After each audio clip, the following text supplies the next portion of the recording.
அனைவருக்கும் வணக்கம். நாம் இன்னைக்கு எதை பற்றி பார்க்க போகிறோம் அப்படின்னு பார்த்தீங்கன்னா நவதுர்க்கை வசியத்தை பற்றி தான் பார்ப்போம். அதை நம்ம ஏற்கனவே நான் பார்த்தீங்கன்னா துர்க்கை அம்மன் வசியத்தை பற்றி நான் போட்டிருப்பேன். இப்போ இந்த வீடியோவில் பார்த்தீங்கன்னா நவதுர்க்கை வசியம், அதாவது 9 துர்க்கை உண்டு நவதுர்க்கையில். அந்த 9 துர்க்கை அம்மனையும் நம்ம எப்படி ஒரே பூஜையில் நம்ம வசியம் பண்ணுறதுன்னு தான் நம்ம பார்ப்போம். இப்போ தனித்தனியாக நம்ம சித்து எடுத்து ஒவ்வொரு துர்க்கை அம்மனுக்கும் தனித்தனியாக நம்ம பூஜை பண்ணுறதுக்கு நம்ம ஒரே பூஜை தான். அந்த ஒரே பூஜையிலையும் நவதுர்க்கை நமக்கு சித்தி ஆகிற மாதிரி உண்டான பூஜை தான் இது. இப்போ நவதுர்க்கை உங்களுக்கு தெரியும், சைலபுத்திரி, பிரம்மசாரணி, சந்திரகாண்டா, அப்படியே நமக்கு 9 துர்க்கை அம்மன் நமக்கு வரும். அப்படிங்கும்போது இந்த 9 துர்க்கை அம்மனையும் இந்த பூஜையில் நீங்கள் வசப்படுத்தலாம். இது உங்களுக்கு எப்படி சொல்ல அப்படின்னா, நீங்கள் சைவ படையில் போட்டு நீங்கள் தாராளமாக நீங்கள் பண்ணலாம். இது ரொம்ப ரொம்ப சில இந்த விஷயங்கள்லாம் ரொம்ப மறைச்சி வச்சுருப்பாங்க. ஏன் அப்படின்னா, இப்போ நம்ம ஒவ்வொரு பூஜையும் அவங்க தனித்தனியாக பண்ணுறத ஒரே பூஜையில் நம்ம எடுக்கிற மாதிரி இருக்கிறது கொஞ்சம் கஷ்டம். அதே மாதிரி இதுக்கு நிறைய விஷயங்கள் உண்டு. அதை எப்படி சொல்ல அப்படின்னா, இந்த ஒரு பூஜை நீங்கள் பண்ணுறதுனால உங்களுக்கு நிறைய விஷயங்கள் நீங்கள் செய்யலாம். உங்களுக்கு எப்படி சொல்ல அப்படின்னா, இப்போ நீங்கள் இந்த பூஜை 48 நாள் நீங்கள் பூஜை பண்ணணும். கண்டிப்பாக ஒரு மண்டலம் பூஜை பண்ணி நீங்கள் சித்து எடுக்கிற மாதிரி இருக்கும்.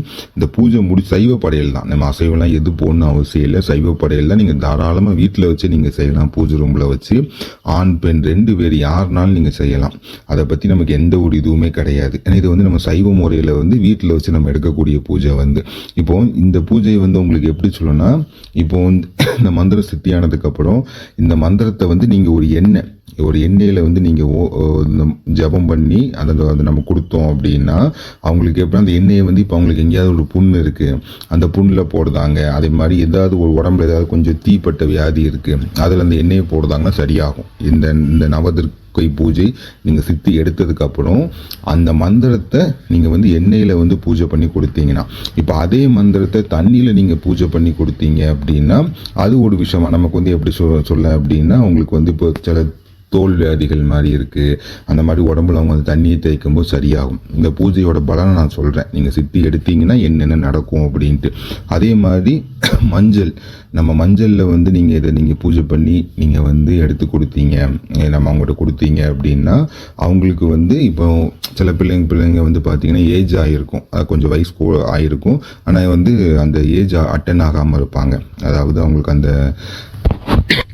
வயசுக்கு வராமல் இருந்த மாதிரி இருப்பாங்க. அந்த மாதிரி பொண்ணுங்களுக்கு வயசுக்கு வந்துடுவாங்க சீக்கிரமாக. அதே சீக்கிரமான அந்த டயத்துக்கு வராத டைமில். அதே மாதிரி இப்போ கல்யாணம் முடியாமல் நிறைய பேர் இருப்பாங்க. அவங்களுக்கு ஒரு சின்ன விஷயத்தை வச்சு நீங்கள் பெரிய விஷயங்களை சாதிக்கலாம். அந்த மாதிரிக்குள்ளது.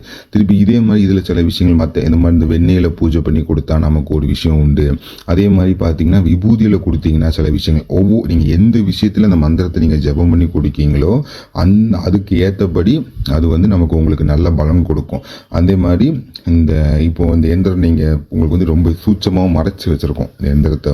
ஏன்னா இந்த எந்திரத்தை நீங்கள் சித்தி பண்ணி நீங்கள் வச்சதுக்கப்புறம் இதே எந்திரத்தை நீங்கள் போட்டு நான் உங்களுக்கு அதை சொல்லி கொடுத்துரும், எந்திரம் எப்படி என்னன்ட்டு. அந்த எந்திரத்தை நீங்கள் போட்டு ஏதோ ஒரு வீட்டில் பிரச்சனை இருக்குது, கெட்ட விஷயங்களாக இருக்குது, கெட்டதாக நடந்துக்கிட்டு இருக்குது, ஏவல் பில்லி சூனி ஏதாவது இருக்குதுன்னு சொல்கிறாங்கன்னா, இந்த எந்திரத்தை பூஜை பண்ணி படையல் போட்டு அந்த மந்திரம் போட்டு அவங்க வீட்டில் கொண்டு நீங்கள் ஃப்ரேம் போட்டு வைக்க சொன்னீங்கன்னா எவ்வளோ பெரிய கெட்ட விஷயம் இருந்தாலும் விலகிடும் இந்த இது. அதே மாதிரி ஒரு பெரிய பூஜை. ஏன்னா துர்க்கை அம்மனாலே சக்தி வாய்ந்த அம்மன். ஏன்னா 3 பெரிய தெய்வங்கள், சிவன், விஷ்ணு, பிரம்மா 3 பேரும் சேர்ந்து உருவாக்கின ஒரு தெய்வம். 3 சக்தி ஒன்று சேர்ந்தது தான் துர்க்கை அம்மன் அப்படிம்பாங்க. அந்த மாதிரி சக்தி வாய்ந்த அம்மன் துர்க்கை அம்மன்.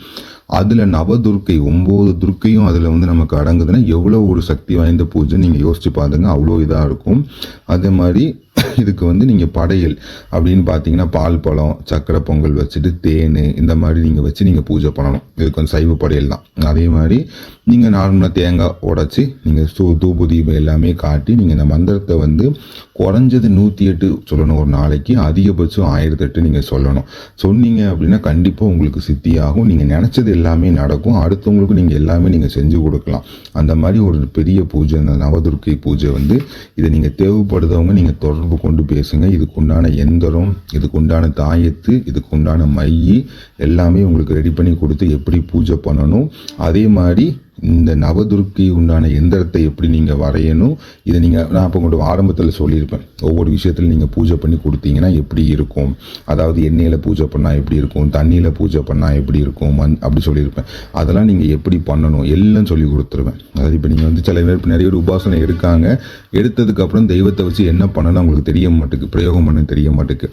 இந்த நவதுர்க்கை நீங்கள் எடுக்கீங்கன்னா இந்த இதை வச்சு நீங்கள் எப்படி சித்தி பண்ணி முடிச்சதுக்கப்புறம் இந்த தெய்வத்தை வச்சு நம்ம என்ன பண்ணலாம், நான் சொன்ன மாதிரி அந்த விஷயங்கள் ஒவ்வொரு விஷயத்துலையும் இது பண்ணால் என்ன ஆகும் எல்லாத்தையும் உங்களுக்கு நான் தெளிவாக சொல்லி கொடுத்துருவேன். ஆனால் கண்டிப்பாக நீங்கள் ஒரு மண்டலம் பூஜை பண்ணியே ஆகணும். பூஜை பண்ணி நீங்கள் எடுத்து சித்தி ஆயிட்டு அப்படின்னா உங்களுக்கு வந்து ரொம்ப நல்லாயிருக்கும். முக்கியமாக இதில் இன்னொரு விஷயம் சொல்லதுக்கு என்னென்னா, இந்த பூஜை நீங்கள் சித்தி எடுத்துட்டீங்கன்னா உங்களுக்கு எதிரின்னு ஒருத்தன் இருக்கவே மாட்டான், உங்களை பகைச்சாலே அவன் அழிஞ்சிருவான். அந்த மாதிரி தான் இப்போ ஒருத்தருக்கு நம்ம மாரண பூஜை பண்ணதும் அப்படிலாம் அவசியமே கிடையாது. உங்களை ஒருத்தன் பகைச்சிட்டானா அவன் அதுக்கப்புறம் ஒரு 48 நாளைக்கு மேலே அவன் இருக்க மாட்டான் இந்த உலகத்தில். அந்த மாதிரி ஒரு நீங்கள் எதுவுமே அவனுக்கு பூஜை எதுவுமே பண்ண வேண்டாம். அந்த அம்மா கிட்டே போய் என்கிட்ட இப்படி பிரச்சனை பண்ணுதாம்மா நீ தான் பார்த்துக்கணும், அப்படி எப்படி நம்ம காளி நம்ம சித்து எடுத்து வச்சுருக்கோமோ அந்த மாதிரி இப்போ அந்த காளியம்மாட்டில் நீங்கள் சித்து எடுத்து வச்சிங்கன்னா அந்த அம்மா கிட்ட நீங்கள் சொல்லணும் கூட அவசியம் இல்லை. உங்ககிட்ட ஒருத்தன் பிரச்சனை பண்ணானா அவனுக்கு அதனோட ஆயுள் காலம் முடிஞ்சிட்டுன்னு அர்த்தம். நம்ம அவனுக்கு எந்த பூஜை எதுவுமே பண்ணணும்னு அவசியம் இல்லை, அந்த தெய்வமே போய் தண்டிச்சிடும் அவனை வந்து. அதே மாதிரி தான் துர்க்கை அம்மன் கொள்ளதும், அதாவது எப்படி சொல்லணும்னா எதிரிகள் எல்லாமே பார்த்தீங்கன்னா சர்வநாசம் ஆவாங்க, அதாவது அவன் அடியோடு அழிஞ்சு போவான். அந்த மாதிரி இந்த பூஜை வந்து அதனால் உங்களுக்கு தேவைப்படுறவங்க தொடர்பு கொண்டு பேசுங்க, எல்லாம் ரெடி பண்ணி கொடுத்து எப்படி பண்ணணும் எல்லாம் சொல்லுதோம்.